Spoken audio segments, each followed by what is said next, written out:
This is FB Nexa, reporting from Ninmin, Guangxi, Tong, and Tunnel Street in southwest China.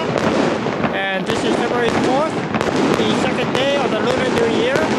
And as we can see, the fireworks and firecrackers are continuing just as they have been yesterday.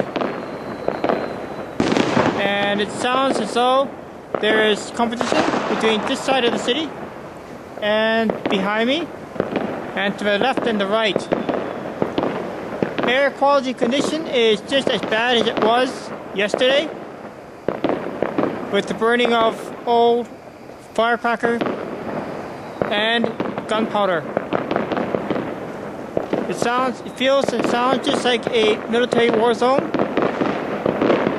Behind me, there's more fireworks and firecrackers going on.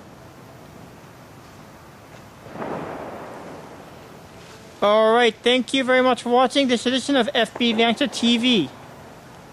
And stay tuned for more tomorrow at the same time.